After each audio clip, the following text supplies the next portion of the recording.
Bienvenidos a En Primera Plana, su casa, la casa de todos, el Epoch Times. J.D. Vance, el senador republicano novato de Ohio, que escribe libros superventas, es el primer millennial que pasa a engrosar la lista de un partido importante.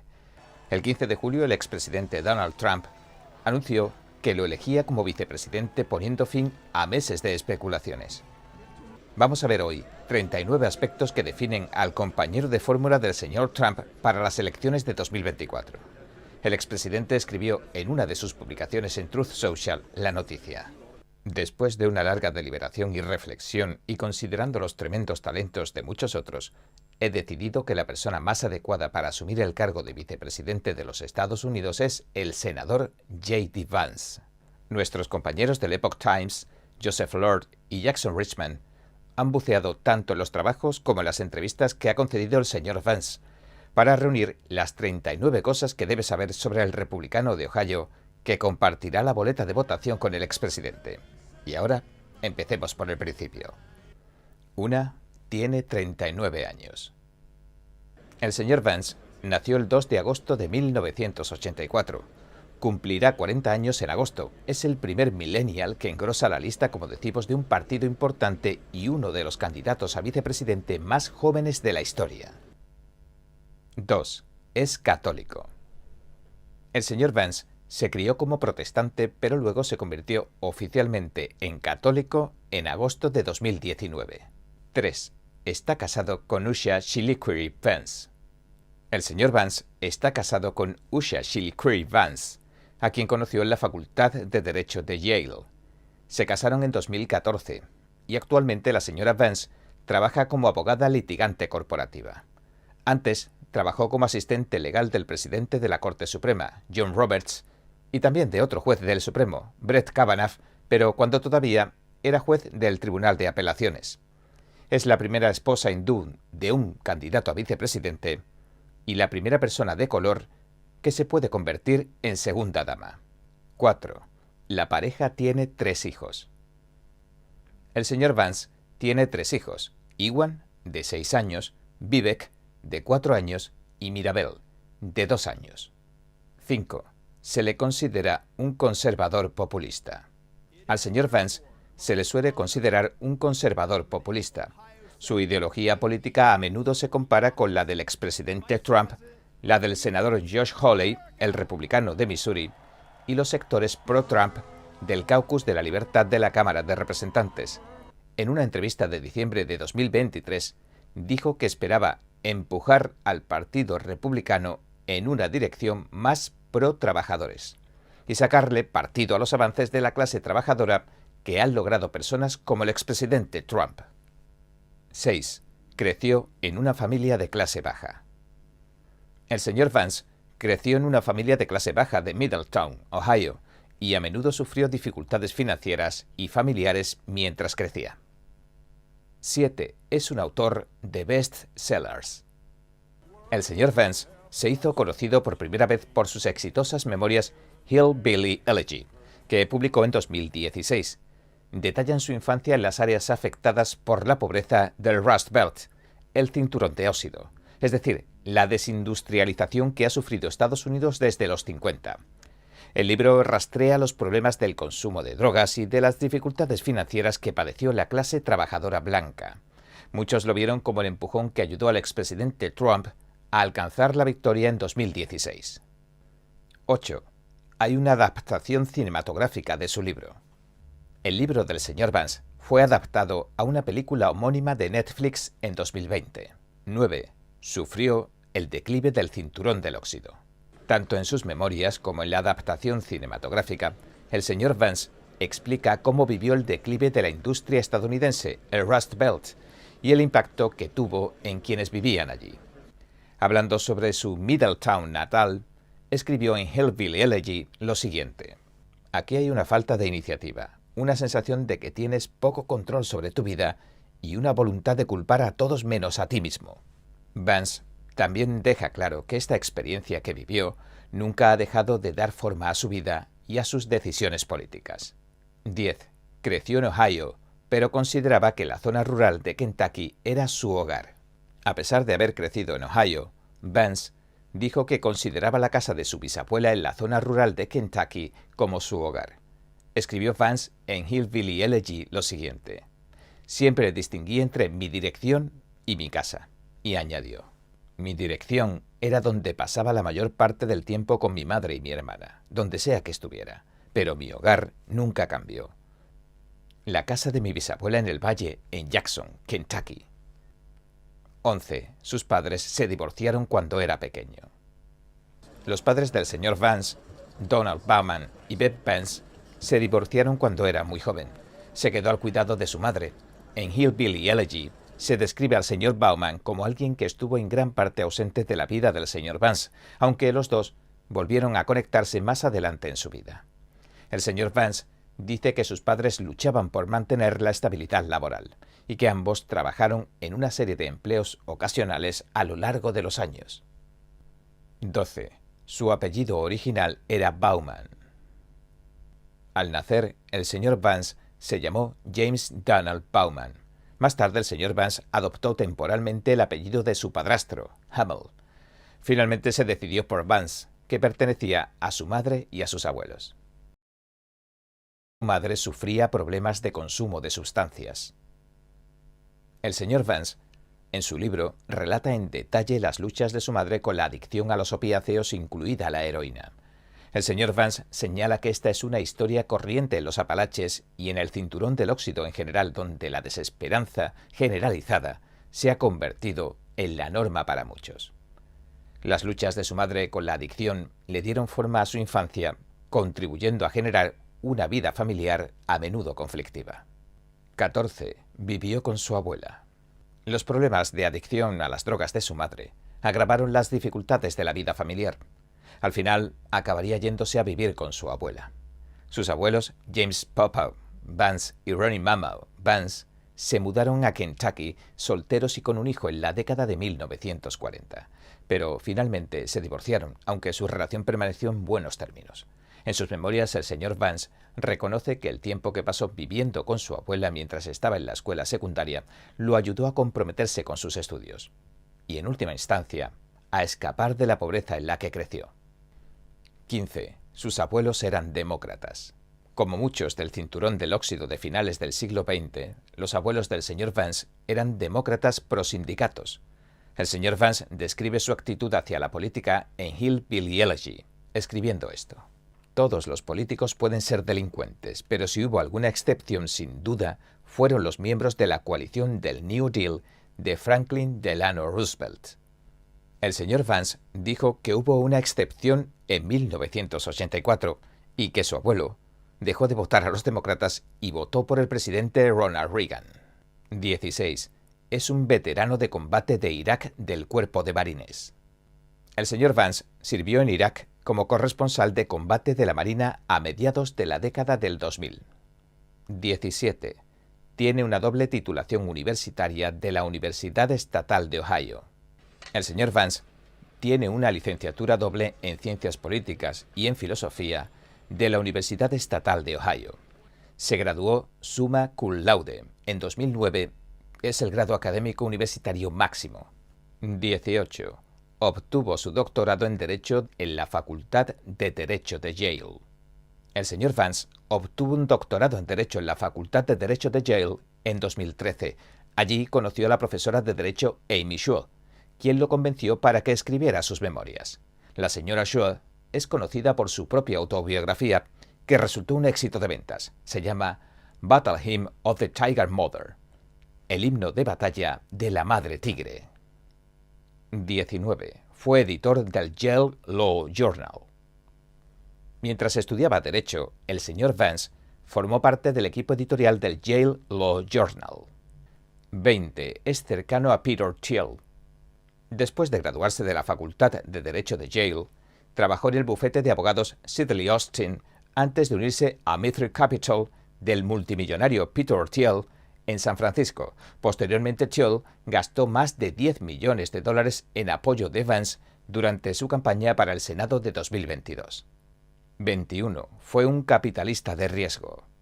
El señor Vance fundó Narya, con sede en Ohio, que según su sitio web es una firma de capital de riesgo en etapa inicial que se enfoca en emplear la tecnología y la ciencia para resolver los problemas del futuro. 22. Ha patrocinado programas para combatir la adicción a las drogas. En 2016 dejó California y regresó a Ohio, donde ayudó a lanzar una iniciativa para combatir el consumo de opioides en el estado. El proyecto denominado Nuestra Renovación de Ohio duró poco. El dominio del sitio web ha dejado incluso de ser accesible ahora. 23. Fue colaborador de CNN. El señor Vance fue colaborador de CNN en 2017. El presentador de CNN, Jake Tapper, dijo después de que se anunciara que había sido elegido como vicepresidente lo siguiente: este será el primer comentarista de CNN que sea incluido en una candidatura presidencial. 24. No siempre fue partidario de Trump. Años antes de convertirse en un fiel aliado del expresidente Trump, escribió un artículo de opinión en el New York Times en el que calificaba al expresidente de no apto para el cargo más alto de nuestra nación, así lo dijo. 25. Cambió de opinión después de que Trump asumiera el cargo. Desde entonces, dice que sus opiniones sobre el expresidente han cambiado y se ha retractado de sus declaraciones de 2016. La razón de esto, dijo, fue ver cómo el expresidente Trump gestionó el trabajo. En una entrevista con CNN en mayo, le dijo a la presentadora Dana Bash lo siguiente: no pensé que fuera a ser un buen presidente, Dana, y me sentí muy orgulloso de que me demostraran que estaba equivocado. Es una de las razones por las que estoy trabajando tan duro para que salga elegido. 26. Votó por Trump en 2020.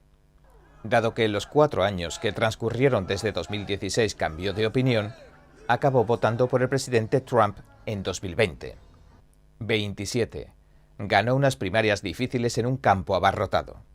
El señor Vance ganó las primarias republicanas para el Senado de 2022 en medio de un campo abarrotado en Ohio para reemplazar al senador retirado Rob Portman, de Ohio. El expresidente Trump lo respaldó y derrotó al extesorero también de Ohio, Josh Mandel, y al senador estatal de Ohio, Matt Dolan. 28. Fue la elección de Donald Trump Jr. El señor Vance desarrolló una relación con el hijo mayor del expresidente Trump durante su campaña al Senado de 2022. El joven Trump hizo campaña por él. Desde entonces, el joven Trump ha dado señales de que le gustaría que Vance formara parte de la vicepresidencia en las elecciones. En un programa de radio reciente incluso dijo: todo el mundo sabe que he apoyado a J.D. Vance. 29. Está en el Senado desde enero de 2023. El señor Vance lleva poco más de 1 año y medio en la política. Se incorporó al Senado su primer cargo político en enero de 2023. 30. Tiene un historial de votación conservador. Desde que se uniera al Senado ha votado lo mismo que el ala más conservadora de la Conferencia Republicana del Senado en una variedad de temas clave, desde la ayuda exterior hasta las finanzas del gobierno. El brazo político del grupo de expertos conservador Heritage Foundation considera que Vance vota con posiciones conservadoras el 93% de las veces. 31. Ha trabajado en temas legislativos con otros partidos. El señor Vance ha demostrado su voluntad de trabajar con los demócratas en algunas piezas legislativas importantes. Con el senador Sherrod Brown, el demócrata por Ohio, patrocinó un proyecto de ley sobre seguridad ferroviaria tras el descarrilamiento en East Palestine, Ohio. También trabajó con la senadora Elizabeth Warren, la demócrata por Massachusetts, en un proyecto de ley para recuperar los salarios de los ejecutivos de los grandes bancos que quebraron. Ninguno de estos proyectos de ley ha avanzado todavía hasta la votación en el Senado.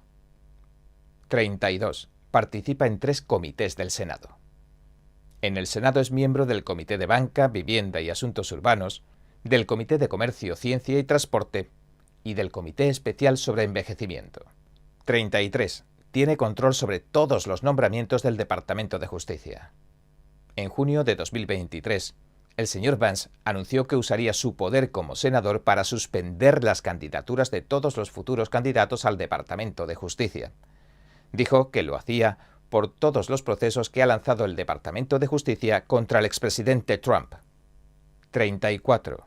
Quiere que el aborto quede en manos de los estados. El señor Vance ha indicado que le gustaría que el aborto se dejara en manos de los estados.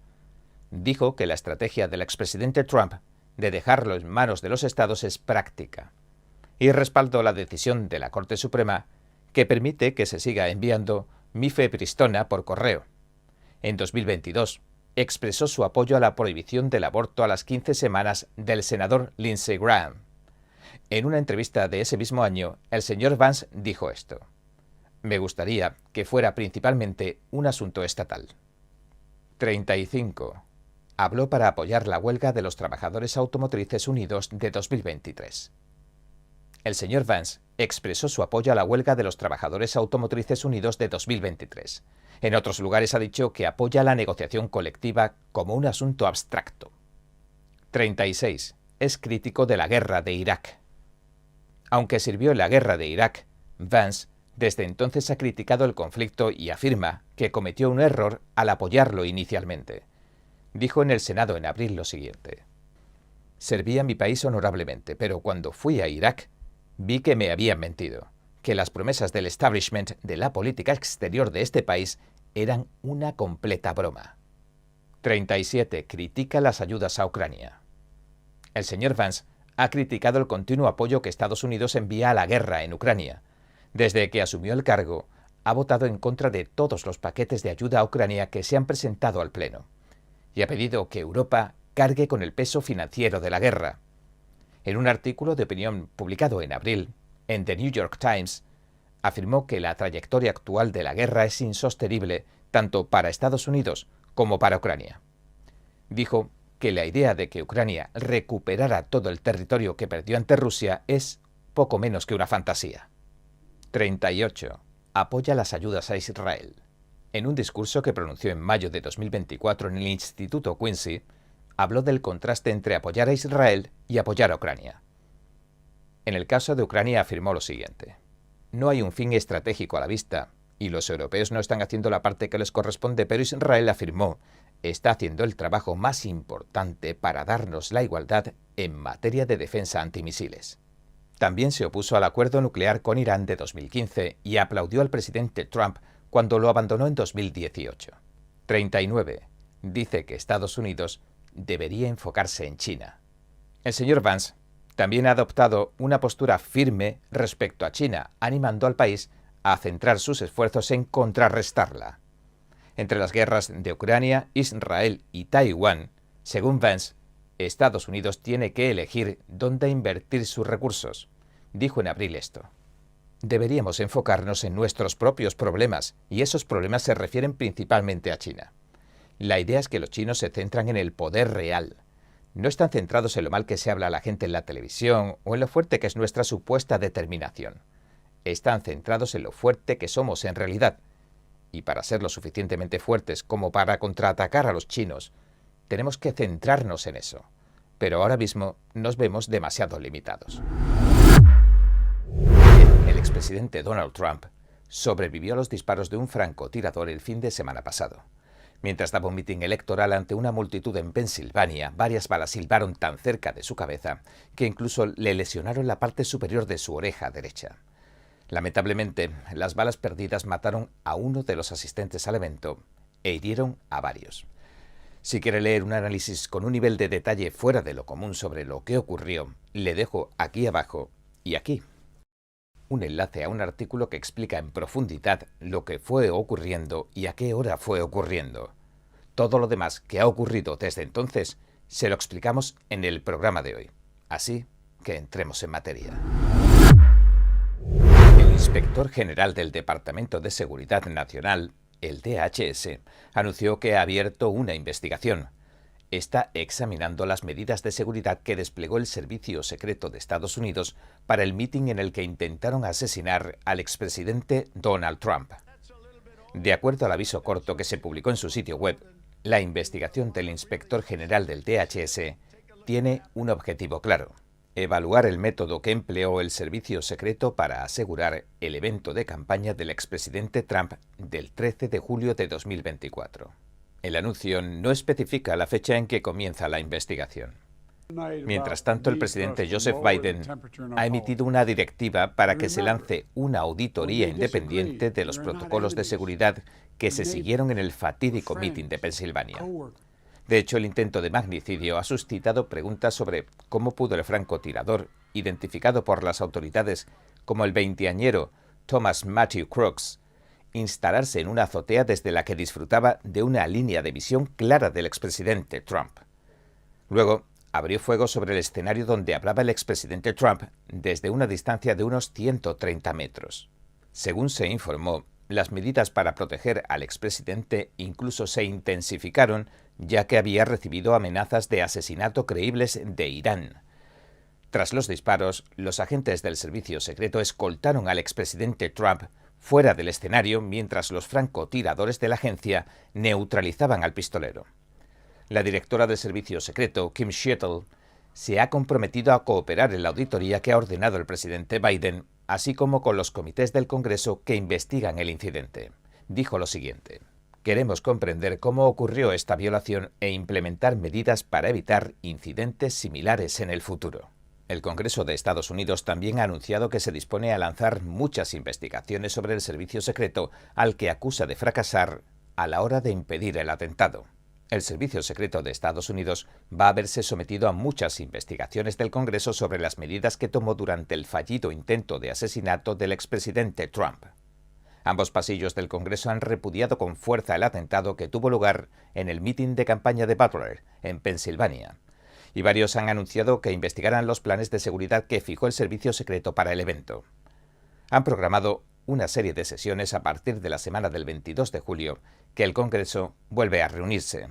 Se trataba de la primera vez en más de 40 años que un presidente de los Estados Unidos resultaba herido en un intento de asesinato. No pasaba algo así desde que John Hinckley Jr. disparó contra el presidente Ronald Reagan el 30 de marzo de 1981. El Servicio Secreto, por ley, se encarga de proteger tanto a los presidentes en ejercicio como a los anteriores. Y esta es la misma agencia que se ha encargado de la seguridad de todos los mítines políticos que ha organizado el expresidente Trump durante esta campaña presidencial de 2024.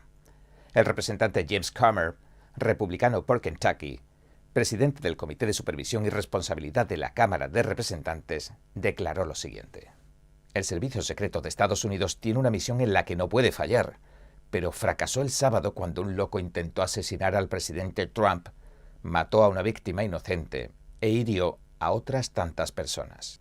El comité del señor Comer celebrará la primera audiencia pública sobre el lamentable incidente el 22 de julio y contará con la participación de la directora del Servicio Secreto, Kimberly Schiettle. En su declaración, el señor Comer también dijo esto: «Los estadounidenses exigen respuestas de la directora Kimberly Schiettle sobre estas fallas de seguridad y sobre cómo podemos impedir que vuelvan a suceder». El comité le envió una carta a la señora Schiettle. Le ha exigido que le entregue todos los documentos, las grabaciones de audio y vídeo, los mensajes de texto, los correos electrónicos, los mapas y los datos de vigilancia que empleó el Servicio Secreto para proteger al expresidente. Debe entregarlo todo antes de la audiencia, en la que será interrogada por los legisladores, por los congresistas. Y estos congresistas van a cuestionar por qué no se aseguró y vigiló el tejado desde el que disparó el francotirador, ya que estaba a tan solo 130 metros del escenario donde se encontraba el expresidente Trump. Según los vídeos del mitin a los que tuvo acceso The Epoch Times, algunos de los asistentes al mitin vieron al francotirador en la azotea, e incluso se lo señalaron a los agentes de policía antes de que se oyeran los disparos. Yeah, look, there he is. Because we have millions and millions of people in our country that shouldn't be here. Dangerous people, criminals. We have criminals. We have drug dealers. We have people that should not be here. And it's much tougher than it happened. We have the strongest border ever. In recorded history, we had the best border. Un portavoz del representante Paul Gosar, un republicano por Arizona, miembro del Comité de Supervisión, le dijo a The Epoch Times lo siguiente: «Estaría muy interesado en comprender por qué la policía no aseguró el perímetro, por qué la policía ignoró las muchas advertencias de que había un asesino en un tejado cercano, y si la policía ignoró las solicitudes del presidente Trump de reforzar las medidas de seguridad». El Servicio Secreto, por su parte, negó que la campaña de Trump en ningún momento le hubiera solicitado reforzar la seguridad para el mitin de Pensilvania y que ellos se la hubieran denegado. El portavoz del servicio secreto, Anthony Guglielmi, dijo en X lo siguiente: «Esto es absolutamente falso. De hecho, agregamos recursos, tecnología y dispositivos de protección cuando aumentó el ritmo de los viajes de la campaña». El Comité de Seguridad Nacional de la Cámara de Representantes de Estados Unidos también tiene previsto celebrar una segunda audiencia con Seattle el 23 de julio en relación con el incidente. En esta también participarán el secretario de Seguridad Nacional, Alejandro Mayorkas, y el director del FBI, Christopher Wray. Mayorkas supervisa el servicio secreto, mientras que el FBI se encarga de la investigación penal sobre el francotirador, el señor Crooks, el veinteañero, y sus motivos para el atentado. La señora Seattle se negó a dimitir tras el incidente a pesar de que el Congreso le pidió que lo hiciera. Tanto ella como el señor Mayorkas reconocen que el servicio secreto fracasó en su misión porque no pudieron impedir el tiroteo. El secretario Mayorkas dijo el 15 de julio esto: «No debería tener una línea de visión directa como esa hacia el expresidente». En el Senado, el Comité de Seguridad Nacional y Asuntos Gubernamentales también está llevando a cabo una investigación sobre las fallas de seguridad del servicio secreto en el mitin. Tiene previsto celebrar una audiencia antes del 1 de agosto para escuchar el testimonio de la señora Seattle, el señor Mayorkas y el señor Wright. El senador Ron Paul, un republicano de Kentucky, el miembro de mayor rango del comité, escribió en una declaración en la que se anunció la investigación lo siguiente: «Este comité tiene la obligación de descubrir la verdad sobre los fallos del sábado e incluso anteriores, sin importar lo inconvenientes que sean para el gobierno. No dejaremos piedra sin levantar». Otros tantos comités del Senado y de la Cámara también quieren investigar al servicio secreto. Los senadores republicanos del Comité Senatorial de Asuntos Judiciales, por ejemplo, le escribieron a su presidente, el senador Dick Durbin, un demócrata por Illinois, para decirle esto: «El Comité Judicial del Senado tiene la obligación de ejercer su jurisdicción y autoridad de supervisión sobre el servicio secreto de los Estados Unidos, el Departamento de Seguridad Nacional y la Oficina Federal de Investigación para arrojar luz sobre este grave asunto». Por su parte, la jefe del servicio secreto, la señora Seattle, declaró su intención de responder a todas las preguntas del Congreso. Dijo esto: «También trabajaremos con los comités correspondientes del Congreso en cualquier acción de supervisión». En un principio se suponía que el servicio secreto iba a informar por Internet sobre el incidente a los congresistas del Comité de Supervisión de la Cámara de Representantes el 16 de julio. Pero no pudo ser porque el Departamento de Seguridad Nacional, el DHS, supuestamente se negó a confirmar una hora, según le dijo un portavoz del comité a The Epoch Times. El portavoz dijo que el comité citaría oficialmente a la señora Seattle para su audiencia del 22 de julio para evitar, dijo, que el DHS intente impedir su comparecencia. Resumiendo, las investigaciones del Congreso sobre el servicio secreto se están llevando a cabo junto con una auditoría independiente que ha ordenado el presidente Joseph Biden del atentado. El presidente dijo esto: «Compartiremos los resultados de esa auditoría independiente con el pueblo estadounidense». En una conferencia de prensa de la Casa Blanca el 15 de julio, el señor Mayorkas dijo que la auditoría, cito, «identificaría las acciones que hay que corregir tanto inmediatas como a largo plazo para impedir que algo así vuelva a ocurrir». El Departamento de Seguridad Nacional y el Servicio Secreto no respondieron a las solicitudes de comentarios que hicimos desde The Epoch Times. Una juez federal ha desestimado el caso de los documentos de Trump. Ha dictado que al abogado especial Jack Smith, que presentó la acusación en su contra, lo nombraron ilegalmente. La decisión llegó después de varios días de argumentos orales sobre la legitimidad del nombramiento.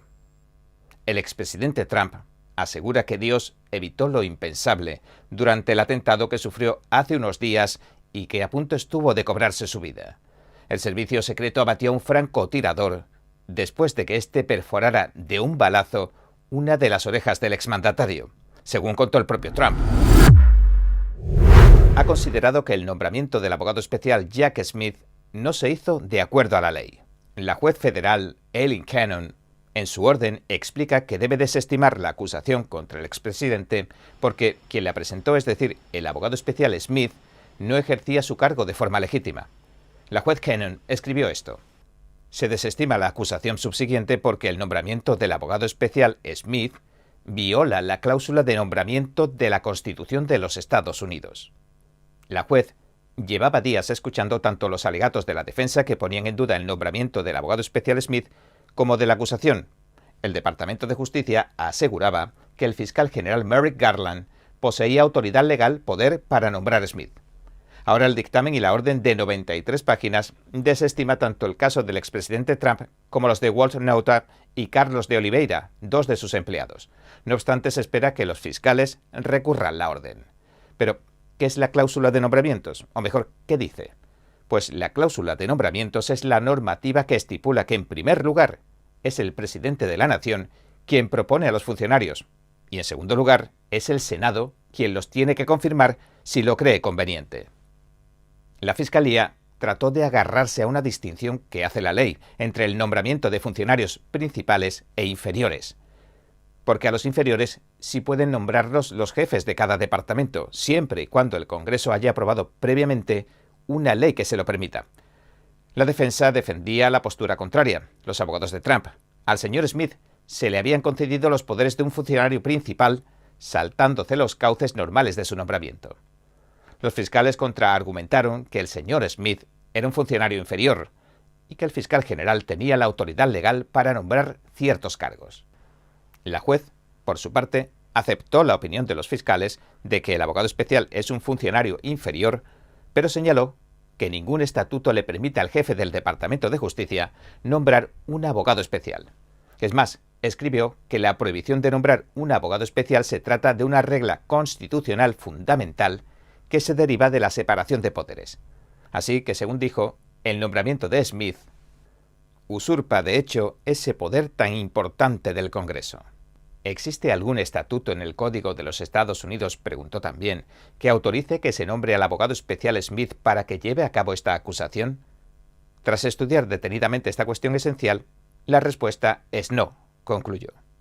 La juez consideró que los argumentos de los fiscales eran forzados y se basaban en antecedentes incoherentes, y añadió: ninguno de los estatutos citados como autoridad legal para el nombramiento le otorga al fiscal general amplias facultades de nombramiento de funcionarios inferiores o le confiere el derecho de nombrar a un funcionario federal con el tipo de poder fiscal que ejerce el consejero especial Smith. La juez concluye diciendo que la única solución apropiada para la violación de la cláusula de nombramientos es desestimar el caso. El expresidente Trump, que denuncia que todas las causas que han abierto en su contra forman parte de una persecución política urdida por su rival demócrata y actual presidente del gobierno, Joseph Biden, escribió en su red Truth Social esto: a medida que avanzamos en la unificación de nuestra nación después de los horribles acontecimientos del sábado, esta desestimación de la acusación ilegal de Florida debería ser solo el primer paso, seguido rápidamente por la desestimación de toda la caza de brujas. El expresidente Donald Trump dijo que cree que Dios lo protegió de un asesinato durante el mitin de Pensilvania, una opinión en la que varios líderes republicanos coincidieron. El expresidente escribió en un posteo de Truth Social el domingo lo siguiente: fue solo Dios quien evitó que ocurriera lo impensable. No tengamos miedo, afiancemos nuestra fe y afrontemos la maldad. Posteriormente, el expresidente Trump expresó su amor por las familias de las otras víctimas del tiroteo, incluido un bombero que murió y otras 2 personas más que resultaron heridas. En este momento es más importante que nunca que permanezcamos unidos y mostremos nuestro verdadero temperamento como estadounidenses, permaneciendo fuertes y decididos y no permitiendo que el mal triunfe. El senador Marco Rubio, el republicano de Florida y uno de los principales candidatos a ocupar el puesto de la vicepresidencia del expresidente Trump de cara a las elecciones de 2024 hasta el último momento, escribió en X que Dios protegió al expresidente Trump, y añadió una imagen del expresidente con la cara ensangrentada y el puño en alto. El representante Carlos Antonio Jiménez, un republicano también de Florida, se mostró de acuerdo. Le dijo a Fox News que el expresidente no resultó gravemente herido o asesinado por la gracia de Dios. La representante Cory Mills, también de Florida, dijo que la intervención divina y la mano protectora de Dios frustraron el intento de asesinato. El presidente de la Cámara de Representantes, Mac Jensen, el republicano de Luisiana, aseguró que fue Dios quien protegió ayer al expresidente Trump. Y le dijo a NBC News que espera que los políticos puedan bajar el tono de su retórica política tras el intento de asesinato, tras el atentado. El líder de la mayoría de la Cámara, Steve Scalise, Otro republicano de Luisiana le dijo a Fox News el domingo, dijo, ayer hubo milagros y creo que la mano de Dios también estuvo allí. Y recordó que él mismo fue herido de bala durante un evento del equipo de béisbol del Congreso en 2017.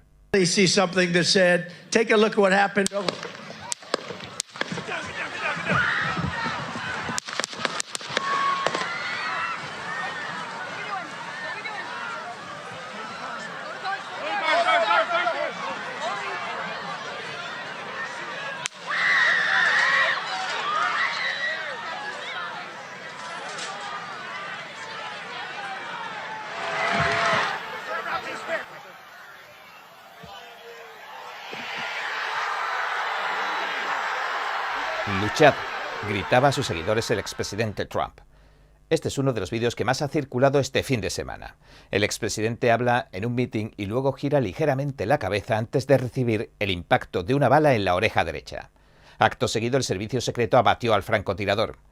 Algunos republicanos, como el vicegobernador de Texas, Dan Patrick, señalaron también en las redes que el leve giro de su cabeza pudo haberle salvado la vida y sugirieron una intervención divina. El sospechoso del tiroteo ha sido identificado como Thomas Matthew Crooks, de 20 años. Nació en la localidad de Bethel Park, en Pensilvania, a una hora del mitin, según informó el domingo el FBI. No se ha revelado el motivo. El gobernador de Pensilvania, Josh Shapiro, identificó el domingo a la víctima mortal como Corey Comparator, de 50 años, que protegió a su mujer y a sus hijas cuando el francotirador abrió fuego. Un comunicado emitido más tarde por agentes de la Policía Estatal de Pensilvania identificó a las víctimas heridas como David Dutch, de 57 años, de New Kensington, en Pensilvania, y James Copenhaver, de 74 años, de Moon Township, Pensilvania. Ambos se encuentran en estado estable. El comisionado de la Policía Estatal de Pensilvania, el coronel Christopher Paris, dijo en un comunicado esto: estas víctimas y sus familias están ciertamente en nuestros pensamientos hoy. La Policía del Estado de Pensilvania sigue trabajando incansablemente junto a nuestros socios federales, estatales y locales mientras continúa esta investigación. También les dejo aquí algo de última hora, un enlace a unas declaraciones de la policía local, tanto aquí abajo como aquí, que no dejan clara su actuación, pero admiten que descubrieron al francotirador antes de que abriera fuego. Ahora se está investigando. A priori, parece un asunto de lo más confuso. Bueno, hace décadas que no disparaban a ningún presidente de Estados Unidos. La última vez fue en 1981, cuando el expresidente Ronald Reagan fue tiroteado y herido en Washington, D.C. Las investigaciones concluyeron que se trataba de un lobo solitario. Ahora el FBI dice que sospecha que este último actuó solo e investiga el atentado como terrorismo doméstico.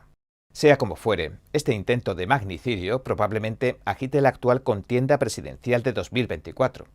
Desde el otro lado del pasillo, muchos altos cargos demócratas, como el presidente Joseph Biden, ha condenado el suceso.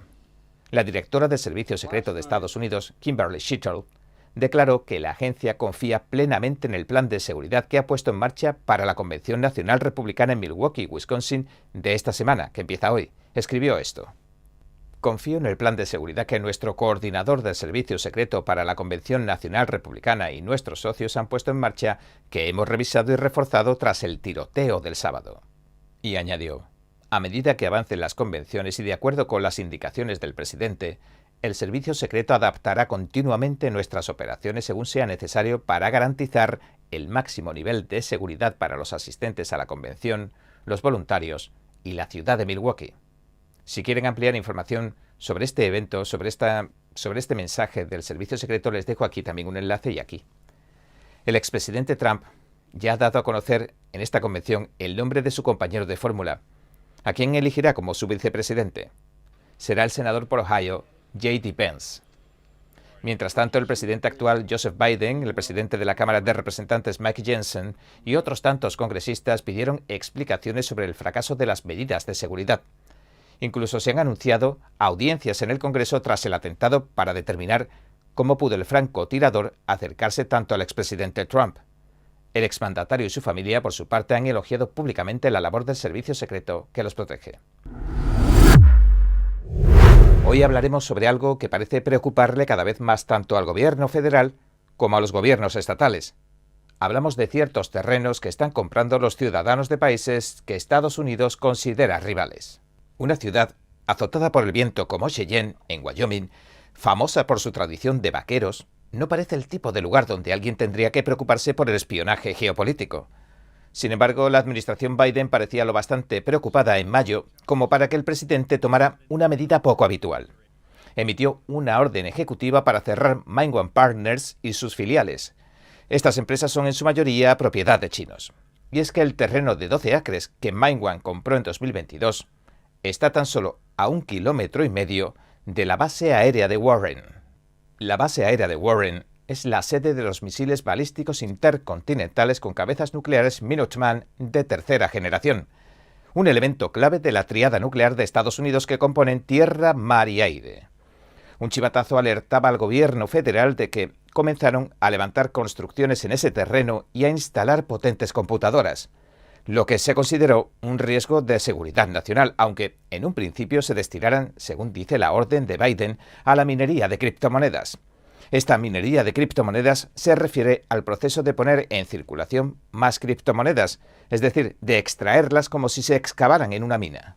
Para ello se tienen que resolver complicadas ecuaciones con computadoras de alta potencia. Este proceso de resolución consiste en verificar grandes bloques de datos y legitimar las transacciones agregándolas a un registro público que se conoce como blockchain. Por hacer este trabajo, a los mineros se les paga también en criptomonedas. Sin embargo, ahora que aumentan las tensiones entre Washington y Beijing, entre Estados Unidos y China, se están analizando con más detenimiento las compras de terrenos y propiedades que hacen las personas y entidades vinculadas a China, sobre todo las que hacen cerca de instalaciones o infraestructuras militares. Nuestra compañera del Epoch Times, Darlene McCormick Sánchez, informó que los inversores chinos han realizado 97 compras de terrenos entre 2020 y 2022. Este es el mayor número de todas las inversiones extranjeras. Además, señaló que según un informe de 2022 del Comité de Inversiones Extranjeras de Estados Unidos, el CFIUS, las operaciones inmobiliarias no se especificaban como tales. Este CFIUS es el comité interinstitucional que se encarga de rastrear e investigar las adquisiciones inmobiliarias y empresariales de extranjeros. Según el informe más reciente del Departamento de Agricultura estadounidense, los estados con las propiedades chinas más grandes son los siguientes: Texas, con unos 160.000 acres, Carolina del Norte, con casi 45.000 acres, Missouri, con unos 43.000 acres, Utah, con unos 32.500 acres, y Virginia, con algo más de 14.000 acres. Además, la mayor parte de estas tierras están en manos de un puñado de inversores chinos. Por ahora todavía no hay leyes federales que impidan o limiten la compra de tierras a ciudadanos o a entidades chinas. Y las prohibiciones presidenciales de adquisiciones extranjeras, como la que el presidente Joe Biden dictó contra Mindone, son la excepción. De hecho, solo se han dictado 8 órdenes de este tipo desde la administración del presidente Gerald Ford en 1975. En enero, la Oficina de Rendición de Cuentas del Gobierno informó de que encontró deficiencias cruciales en la identificación de compras de tierras que bien pudieran amenazar la seguridad nacional. Señaló asuntos como la falta de comunicación y coordinación entre los organismos gubernamentales. Según la oficina, el Departamento de Agricultura, el USDA, que registra las inversiones en tierras agrícolas, también debería compartir los datos de compra de tierras con el Comité de Inversiones Extranjeras de manera diferente, de manera oportuna, en lugar de hacerlo una vez al año. En una audiencia, el 26 de junio, los congresistas del Comité de Supervisión y Rendición de Cuentas debatieron sobre cómo Beijing, como China, intenta perjudicar a Estados Unidos en múltiples frentes. El representante Pat Fallon, un republicano de Texas, que forma parte del comité, dijo durante la audiencia que China es mucho más peligrosa de lo que nunca lo fuera la Unión Soviética. El señor Fallon, que también forma parte del Comité de Servicios Armados, dijo que el Partido Comunista Chino, el PCC, está poniendo a prueba la determinación de Estados Unidos. Calificó al PCC de matones peligrosos, ricos y muy bien armados. Y añadió esto: será un día oscuro para la humanidad si el Partido Comunista Chino alcanza alguna vez su objetivo de hegemonía mundial. Más tarde declararía a The Epoch Times que la compra de terrenos cerca de instalaciones militares es una grave amenaza para la seguridad nacional, y agregó: he escogido mis palabras con cuidado. No quiero subestimar la amenaza porque es algo que no se puede exagerar. El señor Fallon aplaudió la orden ejecutiva del presidente Biden para cerrar la criptomina de Wyoming. Nos indicó que se había hecho lo correcto. Antes, en 2022, el presidente Biden también emitió otra orden ejecutiva. Amplió el alcance del CFIUS, el Comité de Inversiones Extranjeras de Estados Unidos, para incluir las compras extranjeras que puedan perjudicar a sectores como las cadenas de suministro estadounidenses y la inteligencia artificial. Jacques DeBoer, el director de Iniciativas Nacionales de la Fundación de Políticas Públicas de Texas, dice que la compra de terrenos en zonas rurales podría ofrecerle a los chinos la posibilidad de espiar interviniendo la fibra óptica, los cables y otras vías de comunicación que atraviesan Estados Unidos. El señor DeBoer trabajó como asistente especial para asuntos exteriores del Pentágono durante la administración Reagan. Dijo que las empresas chinas de telecomunicaciones incluso empezaron a suministrar torres de telefonía móvil a las zonas rurales cercanas a bases militares a precio de coste hace algunos años. Esto levantó sospechas, claro, porque estas empresas operarían sin obtener beneficios. Según DeVore, sus torres les facilitan tanto el poder interceptar como el interferir las comunicaciones. La Agencia de Ciberseguridad y Seguridad de las Infraestructuras del Gobierno Federal de Estados Unidos publicaba en febrero un aviso. Informó de que el grupo de hackers Bolt Typhoon, que financia China, operaba a lo largo y ancho de Estados Unidos y había, cito, puesto en peligro los entornos informáticos de muchas infraestructuras críticas, pero principalmente de las comunicaciones, la energía, los sistemas de transporte, de agua y de aguas residuales. Y también dijo, los cibermalhechores tratan de tomar posiciones en estas redes informáticas antes de perturbar o destruir las infraestructuras cruciales. Mindone Partners no ha respondido por el momento a la solicitud de comentarios de The Epoch Times.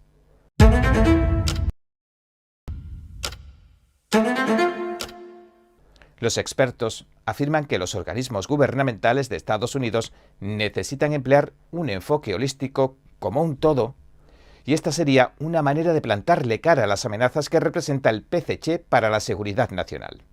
El capitán de navío retirado James Funnell, que testificó en una audiencia reciente, dijo que considera que la amenaza de China es lo suficientemente grave como para justificar el traslado del CFIUS del Departamento de Tesoro al Departamento de Defensa. Si fracasamos, dijo, Estados Unidos caerá sin duda bajo la bota de un partido comunista chino expansionista, genocida y totalitario.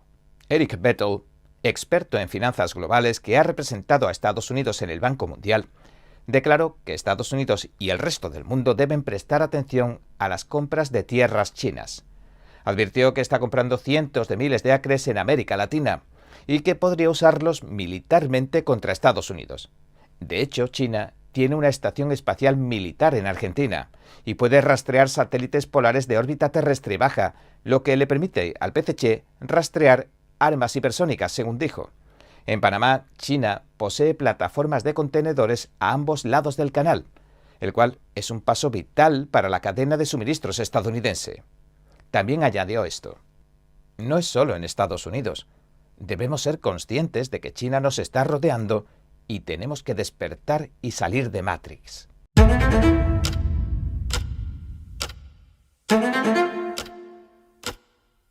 Según el informe del USDA, el Departamento Agrícola, en total hay 44 millones de acres de tierras agrícolas estadounidenses en manos extranjeras. Según el documento, los inversores canadienses poseen la mayor cantidad de tierras agrícolas y no agrícolas en manos extranjeras, con un 32%, es decir, 14,2 millones de acres.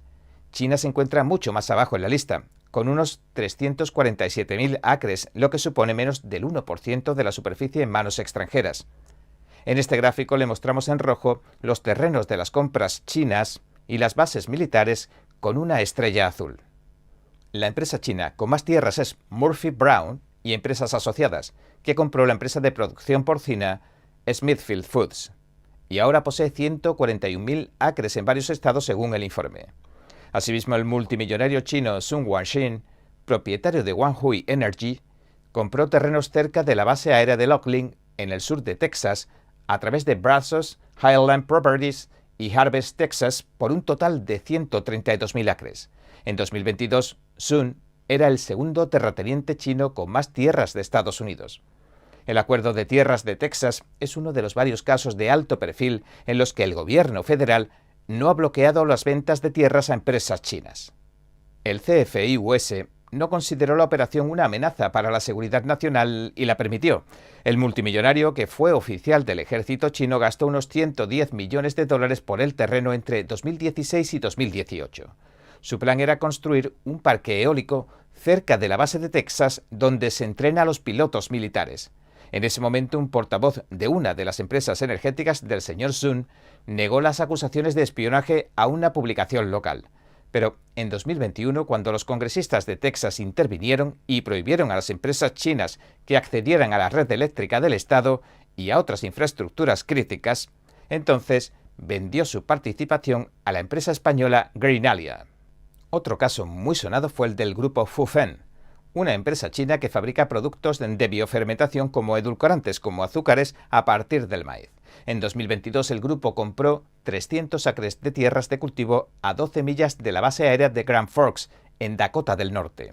El CFI-US revisó la compra de Fufen, pero finalmente concluyó que carecía de jurisdicción para detener la inversión, ya que la base no figuraba en la lista de instalaciones sensibles o delicadas, según se testificó ante la Comisión de Agricultura. El alcalde de Grand Forks, Brandon Roshinsky, y el Consejo Municipal también tuvieron que actuar después de que las Fuerzas Aéreas de Estados Unidos expresaran su preocupación. En febrero de 2023, el ayuntamiento votó en contra de conectar la infraestructura industrial a las instalaciones de Fufen y denegó los permisos de construcción. Durante una grabación de vídeo publicada por la ciudad que muestra la votación, el público aplaudió con fuerza y los vecinos empezaron a corear USA. Un funcionario de rechazó públicamente la idea de que pudiera llevar a cabo actividades de vigilancia en la base cercana, según la CNBC. Posteriormente, la Oficina de Seguridad de las Inversiones del Departamento del Tesoro realizaba un cambio en la normativa en 2023 y amplió los poderes del CFI-US para incluir 2 de las bases aéreas en el centro de pasadas controversias, Laughlin, en Texas, y Grand Forks, en Dakota del Norte, junto con otras 6 instalaciones militares.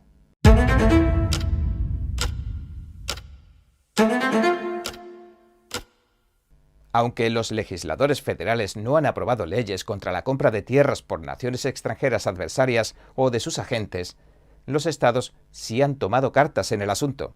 Casi la mitad de Estados Unidos tiene leyes que prohíben, de un modo u otro, la adquisición o la inversión en tierras agrícolas privadas, según dice el National Agriculture Law Center. Este año, Indiana y Georgia aprobaron leyes que prohíben a los rivales extranjeros la propiedad de terrenos cercanos a instalaciones militares y que prohíben también la adquisición de terrenos agrícolas en sus estados. Dakota del Sur prohibió que gobiernos extranjeros como China, Cuba, Irán, Corea del Norte, Rusia y Venezuela y entidades de esos países poseyeran terrenos agrícolas estatales. La versión de Florida de esta ley ya ha sido impugnada ante un tribunal federal. También han bloqueado un proyecto de ley parecido en Texas, aunque se espera que la Asamblea Legislativa Estatal, dirigida por los republicanos, intente aprobarlo de nuevo en 2025. En 2023, el PCC llevó a cabo una guerra de información contra el proyecto de ley de Texas que prohibía la venta de tierras a naciones adversarias y sus agentes, según dice un documento militar que obtuvo The Epoch Times. La plataforma de redes sociales WeChat, que controla el PCC, se vio inundada con información falsa inmediatamente después de que comenzara la sesión sobre el proyecto de ley, según afirma el documento. WeChat, propiedad de Tencent, fue desarrollada por los chinos como una aplicación de redes sociales, mensajería y pagos móviles que cuenta con más de 1.000 millones de usuarios. Michael Lushi es fundador y consejero delegado de State Armor Action, un grupo sin ánimo de lucro que ayuda a los estados a evaluar las amenazas a la seguridad mundial. Luchi declaró a The Epoch Times que su empresa descubrió que el mismo grupo Fufen, que bloqueó Dakota del Norte, había intentado comprar terrenos en otros estados como Indiana. Fufen estuvo negociando la construcción de una planta de procesamiento de grano a unas 10 millas de una base de la Guardia Nacional, según dicen los legisladores de Indiana. Y según el señor Luchi, una de las mayores preocupaciones en materia de seguridad nacional es la propiedad extranjera de terrenos cerca de infraestructuras como centrales eléctricas y de agua. El gobierno federal incluso le envió una carta a los gobernadores el 18 de marzo detallando casos en los que Irán, y China han intentado sabotear las infraestructuras hidráulicas de los estados. El señor Lucci dijo esto: tenemos que empezar a protegernos contra esto. El señor DeVore le dijo a The Epoch Times que los estadounidenses no deberían olvidar que el objetivo del PCC es crear un nuevo orden mundial. Hace unos 4 años la gente empezó a notar un aumento de las compras chinas de ranchos, tierras de cultivo y explotaciones alimentarias. Dijo que la explicación más benévola de estas compras es la seguridad alimentaria para el pueblo chino, lo cual también significa seguridad para el PCC, para su vida.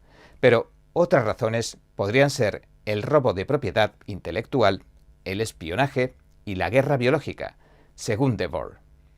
Además, hacerse con el control de las operaciones alimentarias en Estados Unidos le permitiría a China realizar ingeniería inversa y estudiar cómo funciona el sistema de producción de alimentos estadounidense. Esto le otorgaría ventajas a la hora de construir sus propios sistemas. Para DeVore, la compra china de tierras facilitaría que los malhechores saboteen el suministro de alimentos de Estados Unidos. Podrían incluso liberarse enfermedades devastadoras en las poblaciones de ganado vacuno, porcino y avícola, e introducirse plagas en el sistema de producción comercial de alimentos para destruir las cosechas.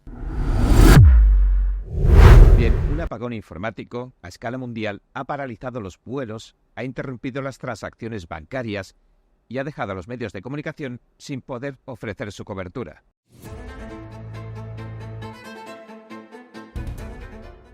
Un apagón masivo de Internet el 19 de julio ha causado problemas informáticos a importantes instituciones mundiales, dejando en tierra vuelos, interrumpiendo las aplicaciones de los bancos, dejando fuera de antena a los medios de comunicación e incluso ha llegado a bloquear los sistemas informáticos de los supermercados. La causa: un defecto en una de las actualizaciones de software para Windows de la empresa de ciberseguridad CrowdStrike, según confirmó la propia empresa. Los aeropuertos de Estados Unidos, los aeropuertos de Japón, Países Bajos, Alemania, España y Reino Unido informaron de problemas en sus sistemas informáticos también.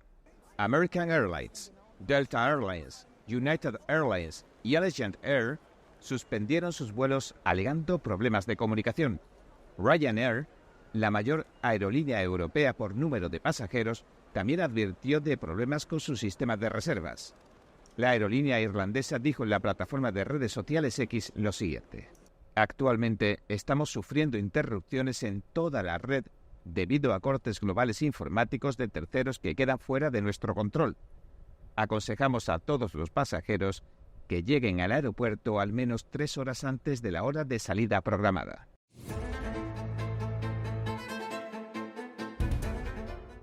El alcalde de Portland, Ted Wheeler, declaraba el viernes por la mañana el estado de emergencia en toda la ciudad debido al apagón.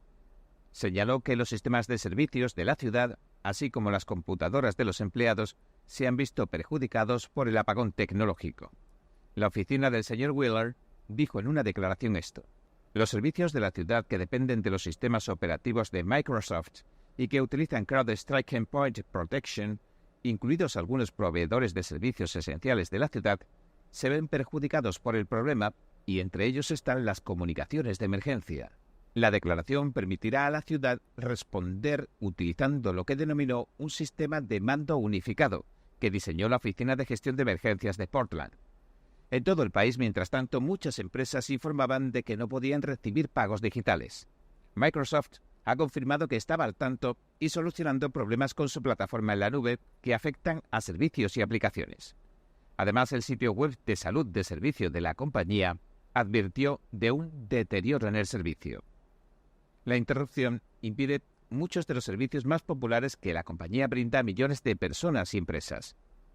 El CEO de CrowdStrike, George Kurtz, dijo en las redes sociales que la compañía estaba, cito, trabajando activamente con los clientes afectados por un defecto encontrado en una única actualización de contenido para hosts Windows.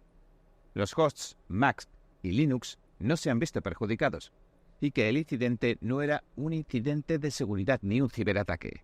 Explicaron que el problema había sido identificado, aislado y que ya se había implantado una solución, y añadieron esto: remitimos a los clientes al portal de soporte para las últimas actualizaciones, Seguiremos proporcionando actualizaciones completas y continuas en nuestro sitio web. Además, recomendó a las organizaciones que se comunicaran con los representantes de CrowdStrike a través de los canales oficiales para garantizarles seguridad.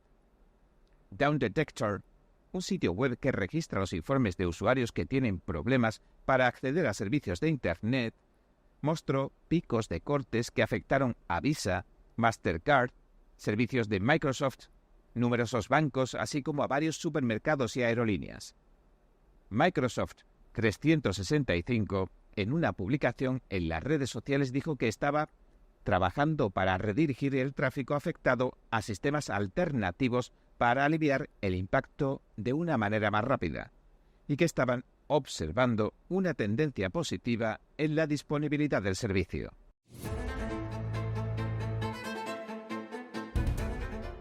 A partir del mediodía, hora del este, el número total de retrasos de vuelos en todo el mundo, debido a la interrupción a escala mundial, llegó a más de 30.000, según la mayor plataforma de seguimiento de vuelos y datos, FlightAware.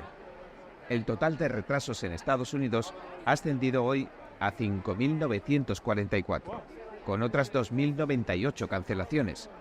Delta, American Airlines y United son las 3 compañías aéreas con más cancelaciones, mientras que las aerolíneas chinas, indias y del Reino Unido fueron las 3 primeras en cuanto a retrasos.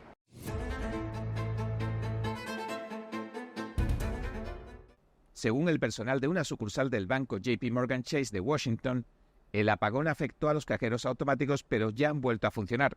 No obstante, la línea de cajeros sigue sufriendo algunos problemas y los clientes están encontrando dificultades a la hora de hacer depósitos, retirar dinero, cambiar cheques y otras tantas transacciones.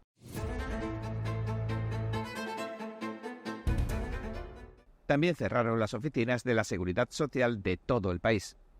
Las oficinas de la Seguridad Social de todo Estados Unidos permanecen cerradas al público este viernes debido a la caída global de las tecnologías de la información, según anunció la agencia NX, que dijo esto: debido a los cortes generalizados informáticos que han causado los problemas mundiales de Microsoft y CrowdStrike, las oficinas locales del Seguro Social están cerradas al público hoy.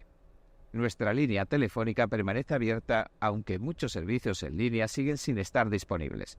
Gracias por su paciencia.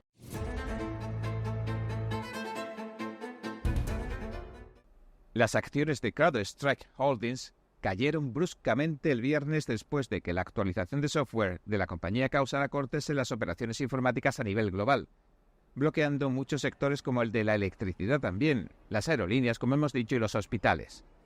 Tras la interrupción, las acciones de la empresa se desplomaron casi un 15% en las operaciones previas a la comercialización.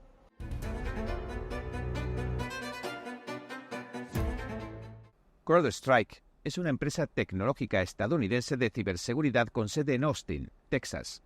La cofundaron George Kurtz, el actual CEO, Dmitry Alperovitz y Greg Marston en 2011. La empresa crea software para ayudar a las empresas a detectar y bloquear ciberataques. Muchas empresas de Fortuna 500, como los grandes bancos, utilizan CrowdStrike.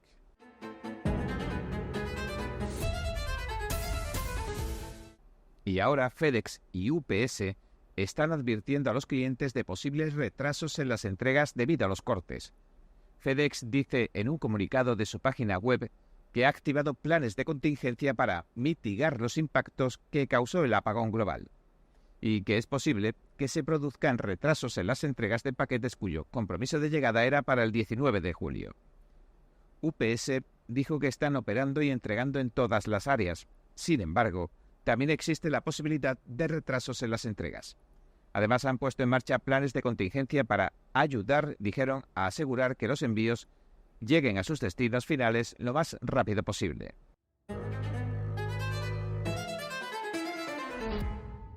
Las líneas de emergencia han dejado incluso de funcionar en varios estados debido a los cortes tecnológicos.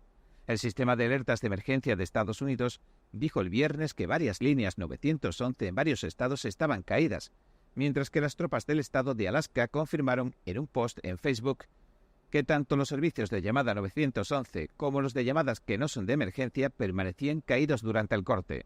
Escribieron esto: debido a una interrupción relacionada con la tecnología a nivel nacional, Muchos centros de llamadas 911 y de no emergencia no están funcionando correctamente en todo el estado de Alaska. Los servicios de emergencia de Ohio y New Hampshire han publicado mensajes similares este viernes.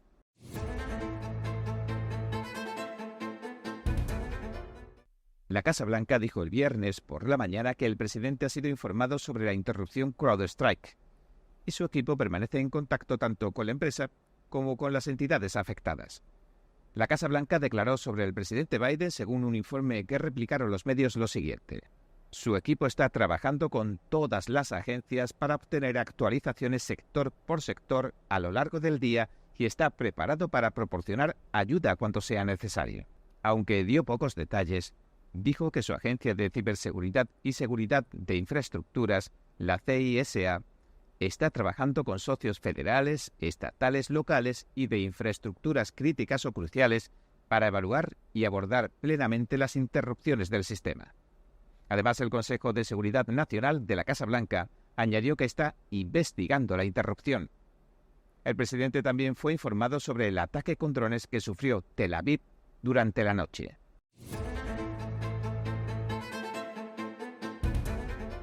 En el Reino Unido, la importante cadena de televisión Sky News se ha quedado sin cobertura debido al apagón. Uno de sus portavoces ha declarado lo siguiente: Sky News no ha podido emitir en directo esta mañana. Pedimos disculpas por la interrupción. Todas las noticias siguen a su disposición en Internet, en la aplicación de Sky News, en el sitio web y en nuestras cuentas de redes sociales. Estamos trabajando duro para restablecer todos los servicios. El canal infantil de la BBC, CBBC, también apareció fuera de antena debido al apagón. Un mensaje en el canal británico rezaba lo siguiente, decía: lo sentimos, algo va mal. La mayor compañía ferroviaria británica, Dover Thames Link Railway, también fue una de las afectadas y advirtió a sus pasajeros que esperaran interrupciones debido a los problemas informáticos generalizados. Los sistemas de reservas para consultas médicas tampoco funcionaron, según informaron varios médicos en X. En Australia se registraron cortes en varios bancos, aerolíneas, proveedores de Internet y servicios telefónicos también. Los medios de comunicación, como decimos entre ellos ABC y Sky News, no pudieron emitir con normalidad, y algunos presentadores de noticias informaron en directo desde oficinas a oscuras frente a computadoras que mostraban mensajes de error. En un mensaje en las redes sociales, el primer ministro australiano, Anthony Albanese, declaró lo siguiente: no hay impacto en las infraestructuras críticas, los servicios gubernamentales o los servicios 000, los servicios de emergencia, en este momento. Bien, este ha sido nuestro episodio de hoy. Gracias por sintonizarnos. Si le gusta nuestro programa, por favor no olvide darle a me gusta, suscribirse y compartir este vídeo con sus amigos y su familia, porque todo el mundo merece conocer los hechos. Una vez más, gracias por ver En Primera Plana. Nos vemos mañana.